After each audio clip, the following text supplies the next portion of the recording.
किशोर कुमार का जीवन परिचय। अपनी जादुई आवाज के दम पर लोगों को दीवाना बना देने वाले किशोर कुमार भारतीय सिनेमा के मशहूर गायकों में से एक थे। वह गायक के साथ एक अभिनेता, गीतकार, संगीतकार, निर्माता, निर्देशक और पटकथा लेखक भी थे।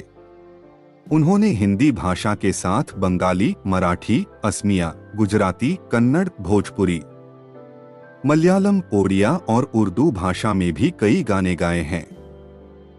सर्वश्रेष्ठ पार्श्व गायक के तौर पर उन्होंने 8 फिल्मफेयर पुरस्कार जीते हैं और उस श्रेणी में सबसे ज्यादा फिल्मफेयर पुरस्कार जीतने का रिकॉर्ड भी बनाया है। तो चलिए जानते हैं किशोर कुमार के जीवन के बारे में विस्तार से।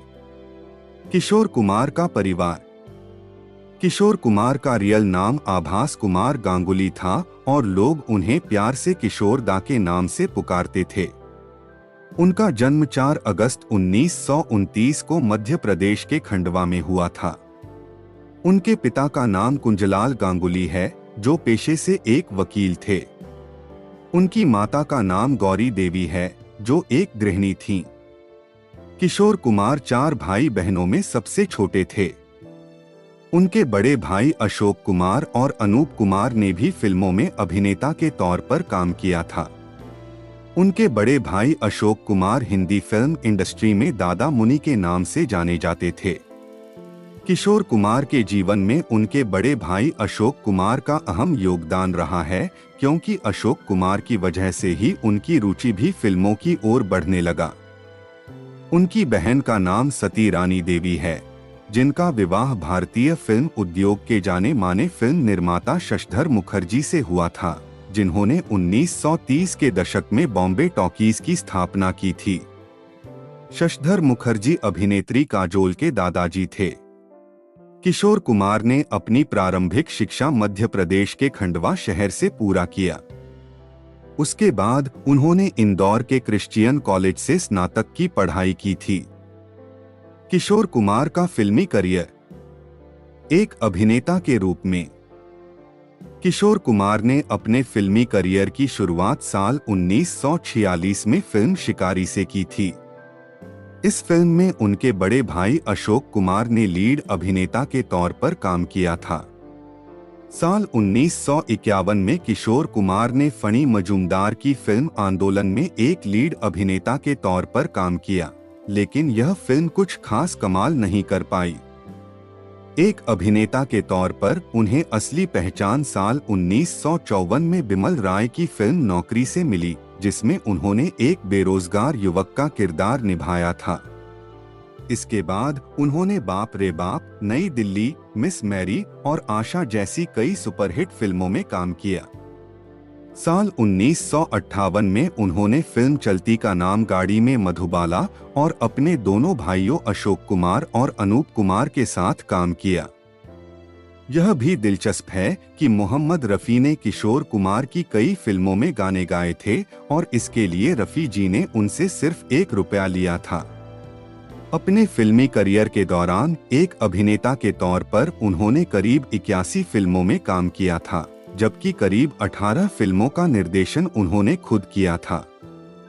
एक संगीतकार के रूप में किशोर कुमार ने अपना पहला गाना साल 1948 में रिलीज हुई फिल्म जिद्दी के गाने मरने की दुआएं क्यों मांगू गाया था, जिसे देव आनंद साहब के ऊपर फिल्माया गया था।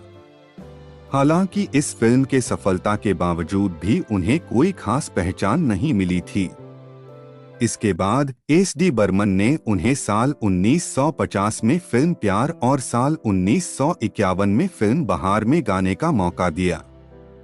फिल्म बहार में उनके द्वारा गाए गए गाने कुसुर आपका हिट साबित हुई। इसके बाद उन्होंने कई फिल्मों में गाने गाए, लेकिन संगीत की दुनिया में उन्हें असली पहचान साल 1957 में रिलीज हुई फिल्म फंटूस के गाने दुखी मन मेरे से मिली। इस गाने के बाद एस.डी. बर्मन ने अपने संगीत निर्देशन में उन्हें कई फिल्मों में गाने का मौका दिया। साल 1940 से 1980 तक किशोर कुमार ने अपने जीवन में करीब 574 गाने गाए।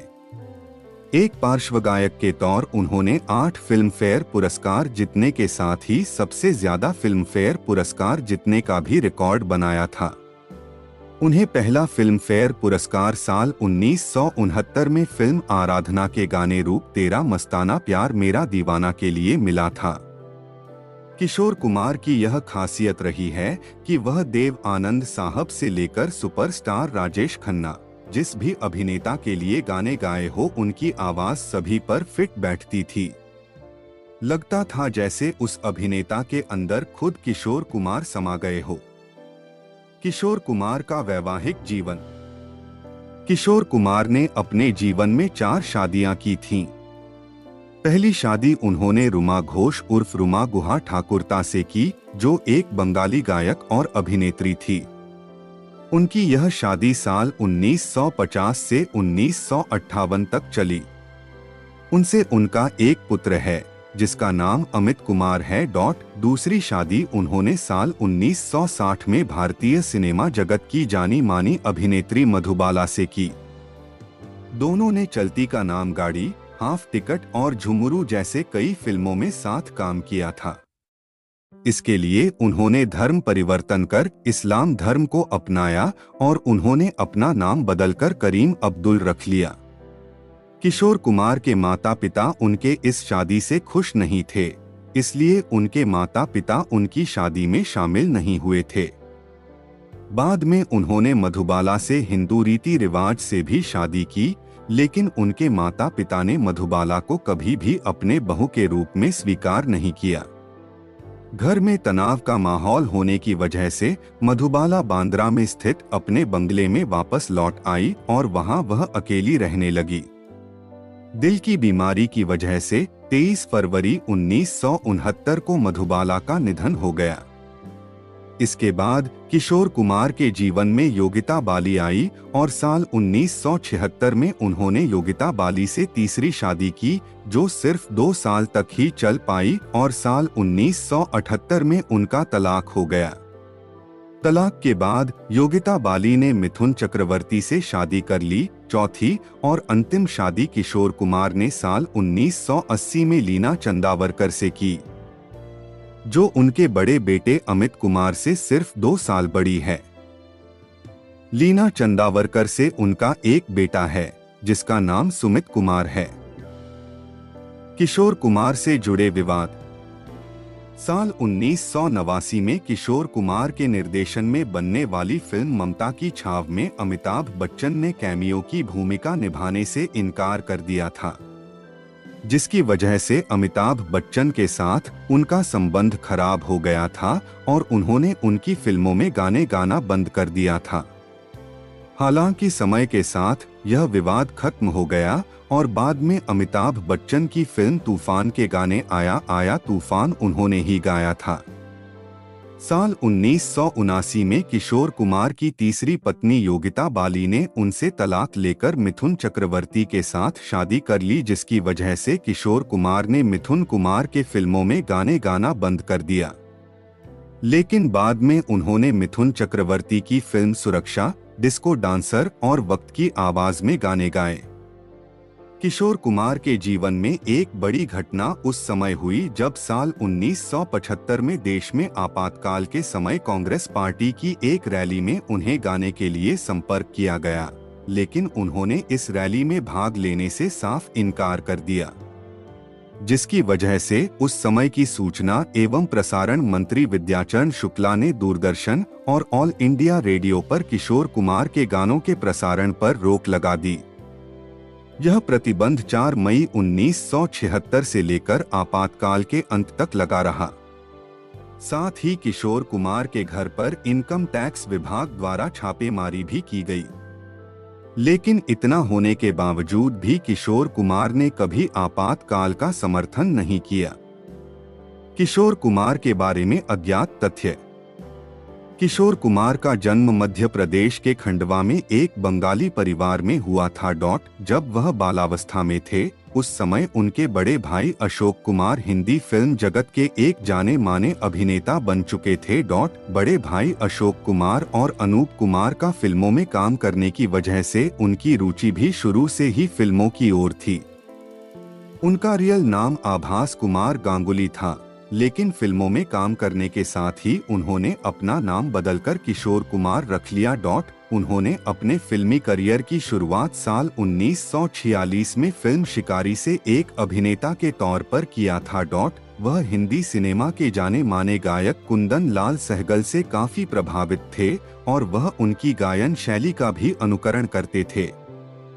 साल 1948 में संगीत निर्देशक खेमचंद्र प्रकाश ने उन्हें पहली बार फिल्म जिद्दी के गीत मरने की दुआएं क्यों मांगू गाने का मौका दिया था। उनके बड़े भाई अशोक कुमार चाहते थे कि वह एक अभिनेता बने, लेकिन वह गायन में ज्यादा रुचि रखते थे। किशोर कुमार के जीवन में एस.डी. बर्मन का भी अहम रोल रहा है।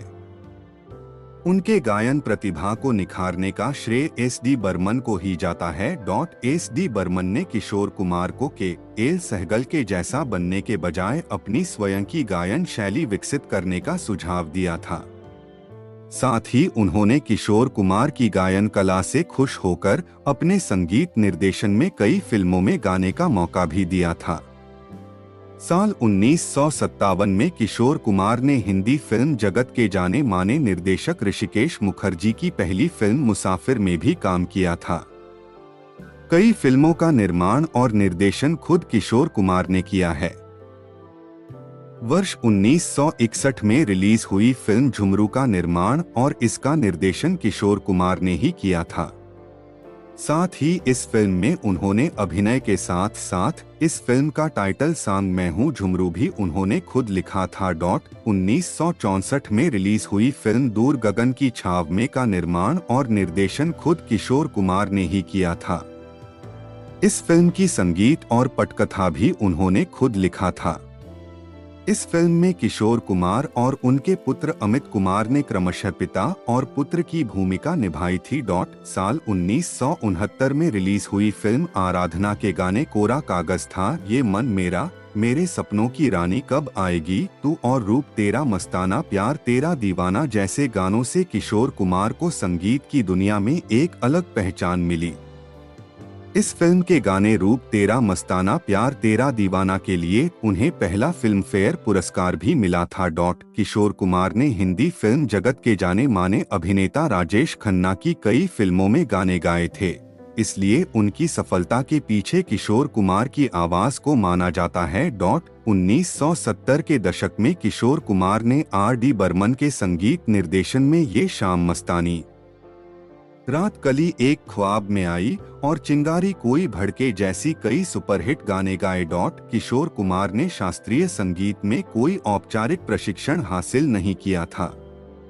इसके बावजूद भी आर.डी. बर्मन उन्हें अक्सर मेरे नैना सावन भादो और हमें तुमसे प्यार कितना जैसे शास्त्रीय संगीत से जुड़े गीत गाने के लिए देते रहते थे।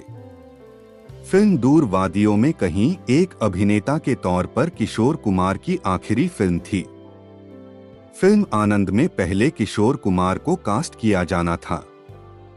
क्या आप जानते हैं कि साल 1971 में रिलीज हुई फिल्म आनंद में निर्देशक ऋषिकेश मुखर्जी, अमिताभ बच्चन और राजेश खन्ना की जगह किशोर कुमार और महमूद को कास्ट करने वाले थे, लेकिन जब ऋषिकेश मुखर्जी किशोर कुमार के घर पहुंचे तो उनका चौकीदार उन्हें डराकर भगा दिया। दरअसल किशोर कुमार को एक बांग्ला स्टेज शो के आयोजक ने भुगतान नहीं किया था, इसलिए किशोर कुमार ने अपने चौकीदार से किसी बांग्ला व्यक्ति को घर आते ही उसे भगाने के लिए कह दिया था। उन्हें मीडिया से बातचीत करना पसंद नहीं था, इसलिए वह अपने कमरे में लाल बत्ती के साथ खोपड़ी और हड्डियों को रखा करते थे। साथ ही उन्होंने अपने कमरे में डरावनी आवाज भी लगा रखी थी। उन्हें टेबल टेनिस खेलना और उपन्यास पढ़ना बहुत पसंद था। साल 1975 में रिलीज हुई फिल्म मिली के गीत बड़ी सूनी सूनी है उनकी सबसे पसंदीदा गीत है। यह एस.डी. बर्मन द्वारा लिखा गया सबसे अंतिम गीत था। 13 अक्टूबर 1987 को मुंबई में दिल का दौरा पड़ने से उनका निधन हो गया। साल 1988 में रिलीज हुई फिल्म वक्त की आवाज का गीत गुरु गुरु उनके द्वारा गाया हुआ आखिर गीत था। इस गीत को किशोर कुमार और आशा भोसले ने साथ में गाया था। बप्पी लाहिड़ी द्वारा लिखे इस गीत को मिथुन चक्रवर्ती और श्रीदेवी के ऊपर फिल्माया गया था। निष्कर्ष, उम्मीद करते हैं कि किशोर कुमार के जीवन के बारे में यह जानकारी आपको पसंद आई होगी।